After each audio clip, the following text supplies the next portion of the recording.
This right here could make MLB The Show 19 a very successful and very fun baseball game, but it also, if they do it wrong, could make it a very stagnant game which is going to die out very quickly and not be ideal for any of the consumers. Let's get into it. Alright, so of course, as you all know, MLB The Show 19 releasing March 26th. I don't think there's actually a pre-order date where you get the game early, so March 26th is going to be the initial release of MLB The Show 19. So that is just under 2 months away now, just under about 60 days, give or take. It's pretty quick. It's pretty soon, and we will have a brand new baseball game, which I'm very excited about, and I'm sure you guys are as well. And obviously, MLB The Show 18 and MLB The Show 17, regardless of whether or not you enjoyed it, I think we can all say they both left a lot to be desired. I think MLB The Show 16 and 15 hit a lot more on the points that made it a better baseball game, and these last two recent installments, it kind of slacked a little bit. And of course, we haven't actually seen anything. Of course, they did have the alpha out for MLB The Show 19, but obviously, I can't talk about that. You can't talk about that. Nobody can show footage of it. And regardless, that was just mainly kind of like slider testing. It's not even at the beta point. But we really haven't seen anything about MLB The Show 19, which of course, this is nothing new. We never really see anything until the initial live streams. I believe those start in late February or early March, one of those two. But we really haven't seen anything about the game.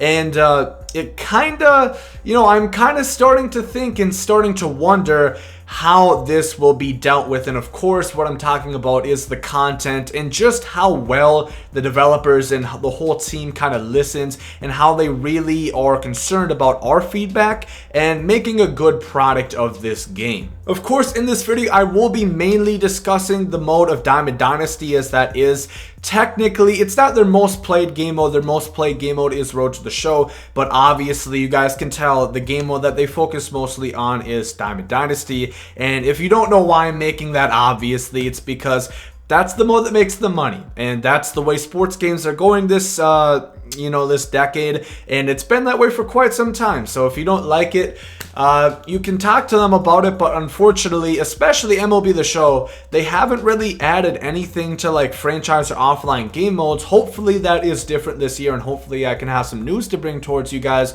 once those live streams do start. But typically, they really do not add anything to their offline modes. Mainly it's Diamond Dynasty, so that's what we're going to be talking about in this video. Now, of course, Diamond Dynasty is basically their fantasy style card building, team building game mode where they do have microtransactions. Of course, that is where they make the money from it, and that was what I was discussing earlier. But nonetheless, Diamond Dynasty is, I would like to say, their most prioritized game mode. And of course, the thing about Diamond Dynasty is the content that coincides with it. Now, obviously, the question about the game in general is the gameplay. And that's a video I will be making probably in a couple of days, so make sure to stay on the lookout for that. Subscribe so you do not miss that video. I really would appreciate it. But, of course, gameplay is going to be important. But for people sticking around, content is very, very vital. If there's no content being added into the game, people are simply going to go find something else to play. When Madden comes out, they're going to go play Madden. When 2K comes out, they're going to go play 2K, and vice versa. If a new game comes out, they are going to go play that because the content's stale. What's the point of me sticking around? And such was the case this year. Of course, we saw the Immortals. They were released, I believe, they were either late June or early July. I don't remember, but they were one of the two, pretty much earlier part of the summer, and they released all of them. And if you do not know Immortals, hence the name Immortals, they're the best cards in the game. Nothing really topped it. Of course, they did add more Immortals later on in the year, but the ones that they came out with, I think 12 Immortals. Could be wrong on that number, but they came out with more than 10. It was definitely more than 10 Immortals, and they released them all at once. So imagine this, the game comes out late March, let's just call it April. And let's just say the Immortals released early July, the start of July. Pretty simple. So that's April, May, June, that's 3 months. So imagine you release the best cards in your game 3 months in. All of them are released at that point. And I know the grind was supposed to be harder, and I think this is part of the reason why it did end up like this. San Diego Studios probably didn't expect people to grind that hard for these Immortals. They probably didn't think people would have them so soon. But Of course, they were wrong on that point. People had all Immortal teams within less than a month of Immortals coming out. Before even August, they had all Immortal teams, and that just, for them especially, it kills the vibes, and it kills the vibes of the people that didn't even grind for the Immortals as well. If you already have the best cards in the game 4 months in, why am I going to play the entirety of the game if I don't have any cards that are going to be better? So I'm going to be using the same cards all year. It just doesn't make sense, and I think you guys are kind of understanding, and of course I've talked about this point before. I really think they just missed up on their content when they put it. In my opinion, I really would like them to make a push for progressive overalls. I think they did try to make strides in that this year, because of course you know how I guess I would say, like, the team epics weren't as good, but the team epics are bad. That's another topic, though. But you know how they kind of started off slow. Like Mike Trout, he was a 94 overall, opposed to being like a 99 in prior years. Now, I think that was mainly towards how they did the rating system. They introduced stats up to 125, so obviously they didn't want to give Mike Trout the same stats as Babe Ruth, which makes sense. Babe Ruth, obviously a much more developed hitter. Mike Trout could go down as a better hitter than Babe Ruth, but we do not know. Obviously, they have to put respect towards the legend, which makes sense. So Mike Trout, I think that's the reason why he was a 94 overall. Actually, he was a 93, went to a 94 in the roster updates. But progressive overalls, in my opinion, are going to make the game have much more life. Start off slow, go high. Start with, 90, 91, 92 overalls. You can sprinkle a couple like high, like 95s, 94s in at launch, but have them go throughout the year. Release like 90s in April, release 92s in May, and keep going, because like I just mentioned, the main problem with MLB The Show 18's content is I had the best stuff early in the game, so there was no point to keep playing. The fact that actually, I'm looking at my calendar right now. The day I'm recording this video is January 27th. An event just came out a couple days ago. Guess what the rewards were? 287 overall flashback cards. That's ridiculous. That is ridiculous. They go for 6,000 on the market. And that's only because their quick sell value is 5,000. So really, they only go for about 1,500. They go for like 1,500 subs if you want to think about it that way. 287 overalls in February, basically. That's ridiculous. Like, what's the point of somebody who has, even if you don't have all Immortal teams, even if you have like a 90 overall team, what's the point of playing that event? There is no point, and that's really where I just think they messed up. Have the lower overalls go first, go towards higher overalls. It'll provide much more life, keep people coming back, keep people playing your game, and at the end of the day, that's really what you want. One, it shows investors that people do care about your game and they do play, so you can show them the live player count. And also, if you want people to keep coming back, that is going to make them more likely to spend money. And of course, all corporations in America love one thing, and that is those greenbacks. So yeah, just a good business practice for you and us. Frequent content is also very important. Another thing I think this game lacked. Roster updates in particular, we went from weekly to bi-weekly, and this is a topic that has kind of been controversial because some people don't think a weekly update is necessary, which I would say that's fair in like Madden. But MLB, of course, you know how Diamond Dynasty has their live roster updates where live series cards update throughout the year. I think it is important that we have a weekly update. Now, that doesn't mean every week you have to have 5 new diamonds. That's not what I'm saying. You can have a week where you have like 2 new golds. That's completely fine. But I just think at this rate, especially for like All-Star break, because then it's like 2 or 3 weeks in between a roster update, which is kind of ridiculous.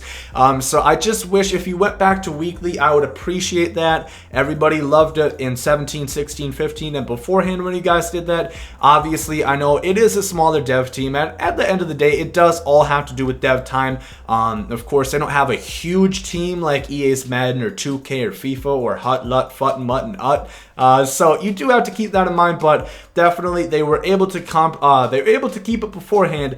I would think they would be able to handle it now, and of course I can only imagine their business is growing. Each and every year, their game is selling more, they're making more of microtransactions, so I would assume that they would be doing better in the developer room. So nonetheless, frequent content updates, it has to be at least once a week. I would prefer at least a couple times a week, because if you have an entire week with nothing new dropping, like, that just really kills the vibe, and it makes people not want to hop on your game. So I do think it's definitely important to have at least one guaranteed update every single week, and don't just make that a roster update. Have like one new card, have a couple new cards coming in, maybe have 2 updates a week, have something drop on Fridays and have something drop on Monday. Something like that. Keep the players in the game, keep the players invested and wanting to keep playing your game. Couple more points, get innovative. You guys did the finest program, you guys did player of the month. Both of those came out in 17. I don't think you guys really did anything new in 18.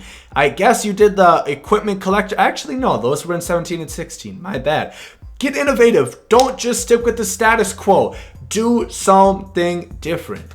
Crazy. I mean, honestly, yeah, I like how you guys have the Topps cards and everything like that, and they look cool. I used to collect baseball cards. Great. Perfect. The card art looks amazing. You guys can definitely handle that part, and I know you guys can think of cards that you can make. Do something like that. Have, I don't know, have movers players, kind of like how Madden does it. Like when players in the offseason, and this gives you more chance for offseason content. Once Machado signs to the White Sox, just to guess, I think it's going to happen though.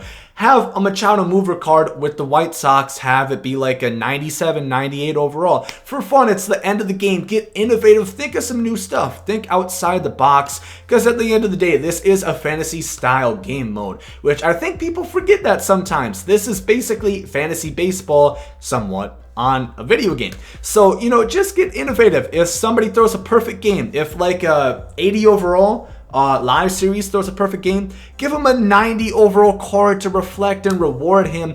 All-Star MVP, Home Run Derby champion. Do cards like that. It gives you guys more content, and it just allows you guys to make more money also possibly. So I know you guys like that, and it's more content for us. Win-win situation. And finally, like I mentioned earlier, and this doesn't just go for MLB The Show, this goes for any video game ever made. I don't care if it's Madden, 2K, Red Dead Redemption, GTA, any game, not just sports game. Listen to your consumers. At today's day and age, it's easier than ever to get on the internet. You want to see how fast it can go on Twitter and tweet something about MLB The Show? All right, I cheated. Okay, I'm on my main screen. I just got on Twitter. I can tweet something right now.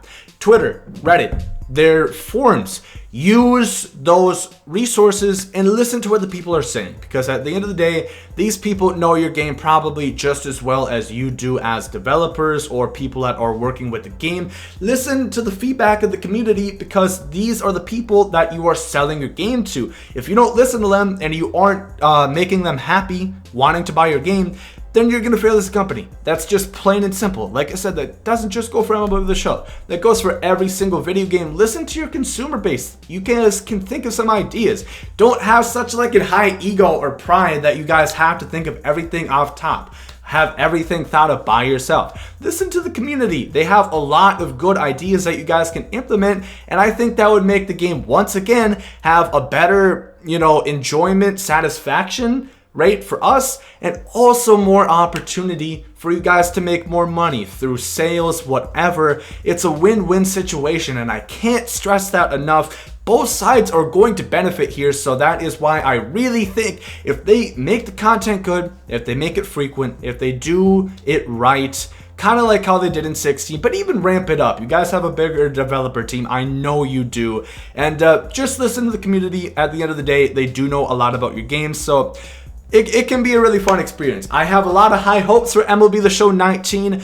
MLB 17 and 18 did kind of disappoint me. But I do think 19, if they do everything right, if they really focus on making a good baseball game, and like I said, hopefully they also touch on the offline modes. I'll probably make another video on that too, obviously, as MLB 18 is kind of on the dead stage right now, but just focus, make a great baseball game, and everybody will be happy. Win-win situation on both sides. But if you guys do have any comments, questions, concerns, anything about it, leave them down below in the comment section. We'll gladly have a conversation down below if you guys would like. Also, if you guys did enjoy the video, make sure to like down below. Hope you guys have a great rest of the day, and there you guys comes out. Yeet.